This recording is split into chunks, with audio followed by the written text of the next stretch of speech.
Hey, hey, my fellow kings in the horsepower realm. Welcome back to Silver Surfer's Garage. Today's a Father's Day special, and we're going to be poking around in the nether regions of HP tuners. So, today I want to cover some tips and tricks that I've found.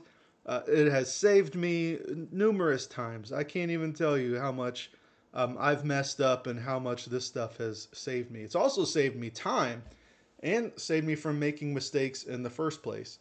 So this applies, normally I talk about just Gen 4 stuff, E38s, my backyard, LS, whatever. But this is really going to apply for HP tuners in general. So I have a file open here called new. So let's compare it against old. All right. And you can see, no surprise, we have all of these green boxes showing us everything that has changed. So what happens if we want to start copying stuff over? Well, one thing I recently learned is if I toggle over here to show compare file, I cannot highlight and copy this over, right? But I can right click and copy, and now I can come over here. I'll delete that out, and I can do paste. And look at that, and it does even preserve the RPM, but if I click out of there, it brings it back. All right, so that's one option for doing something if we just have a simple field that we want to change. But what about when we want to deal with tables, for instance? How do we want to handle that? Well, we can do it manually, all right? So I could copy or highlight this whole thing. And notice, I click up here, it selects the whole table. I see a lot of people manually selecting this. For small tables, that's probably fine, but when you get into larger tables, that's kind of a real pain. I prefer the keyboard. If I can do Control A on my keyboard, because guess what? My fingers are right there. I can do Control C, which saved me a ton of time from having to right click and then hit copy. So now we can come back over here. And the other mind-blowing thing that I see is people want to highlight the entire table that they want to paste into. Like Windows isn't smart enough to know unless you highlight it, it can't paste into it. That's not true. As long as you've selected the top left item, and I'm going to do Control V on the keyboard, that pastes it in there. I mean, you could, again, go the slow way, right click and paste, but Control V does the same thing. So that's one way to do something for copying tables. Another really interesting way that I've learned is, you can toggle between the current view, the old view, and then this one shows you the differences. So we can infer to HP tuners, hey, I don't want there to be any differences. So I can highlight the entire table, come up here, hit 0 difference, and then hit equals. And guess what? That copied it over. Both tables are now exactly the same, which is pretty cool, I think, in my opinion. But there is yet an even better way. So if we ever get into a situation where we have to compare two files that have a lot of differences, and we need to copy a bunch of stuff over. So maybe you're making more broad sweeping changes in terms of maybe, copying over some E85 settings or some, just a larger collection of things, right? You can come up to compare and you can do compare view comparison log. And I don't like the way that it starts out everything expanded. I like to click this and then I can dig into the certain areas that I want to. And so we can go into engine, and then you notice we have different sections for RPM and airflow. So for throttle follower, I could say, yeah, I want this guy. Let me copy over selected difference. Boom, we're good.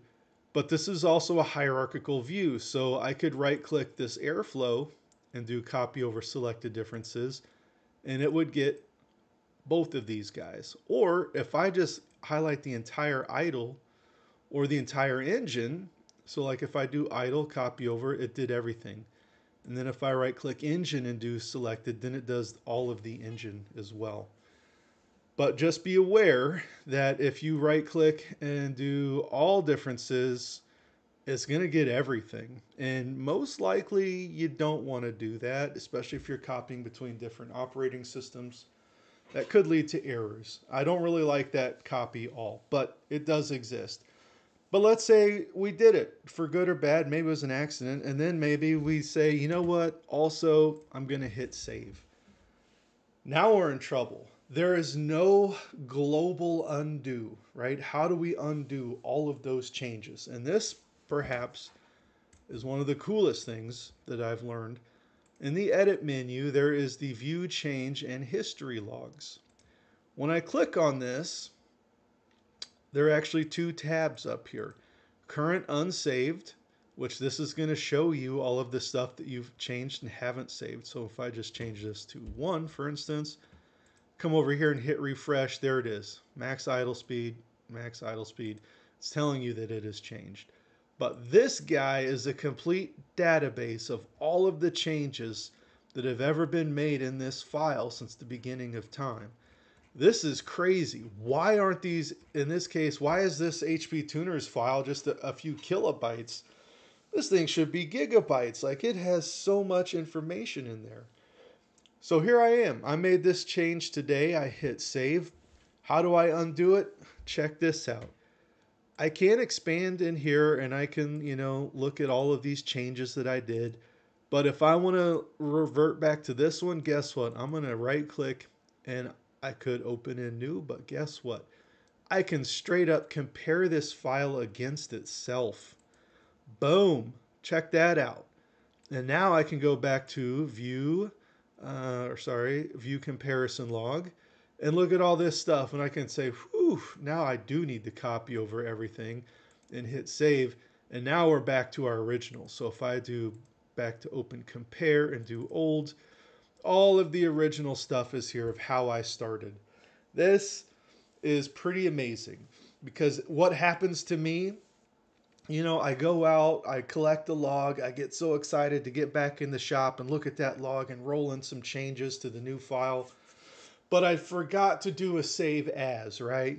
So I'm updating the tune and then I hit save on the old tune file. And I like to keep all of my tunes files separate. I increment them like software versions like 13.0, 13.01, 13.02.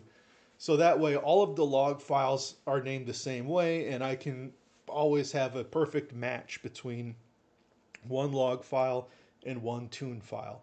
And I can always refer back to them and take a look at what was good, what was bad, what went wrong, all that kind of stuff. So that has saved me. But before I learned that, the way I did this was all of my HP Tuners files, whether it was a tune file or a log file, that it was always saved into my Google Drive. And I still do this, and this has saved me many a times back in the day. I don't really use it as much now that I know that HP Tuners has the ability to track this stuff internally, but still, I find myself using this on occasion. So for this one, if I right click, now I'm on Windows 11, so I have to do show more options. And now I can look at manage versions. And so here we go. I hit save on this particular file 4 times. And I could double click it. And that's just going to open up in HP Tuners as its own separate file or, whatever. You can see the funky naming convention up here. But I can also right click and there is a restore version in here somewhere. Restore previous versions. And you can also do the same thing if you go to the web interface like drive.google.com. There's a manage versions in there. So this is super powerful. And one nice thing, even though that I don't really need this for the HPT files itself, what happens to me all the time is I get into the scanner and I change my channel list or I change my layout or graphs or something. And I hit save on accident. And then I'm like, man, I had so much invested in that old layout and I don't want to recreate it. So I can restore those XML files. So all of those also stay on my Google Drive as well, which is super handy and super convenient. So I hope these tips make sense to you and is something that you can use and incorporate. And if you have your own tips or tricks for HP Tuners on how to use stuff, I would love to know those as well. So please chime in, let me know. And until next time, onwards and upwards, my dudes. All right, dang it. I hate to do this to you. At the risk of turning this channel into one of those stupid 5-minute crafts things where they save the day with a 9-volt battery and, you know, some wire and hot glue. I'm going to show you this just because I think it's pretty cool. I recently learned this. I hate jack stands. I don't like using them, but every once in a while, man, you just need to use them. And here's what happens. You go to grab them and... really? That sucks. But check this out. Ho ho! Well, you notice there is a little channel and a little termination for the channel. And if you just bend that tab in there, voila! Like magic, boys. So hopefully that's something you can use too in your life. Anyway, sorry about that. Don't mean to be a dork. Back to your normally scheduled program.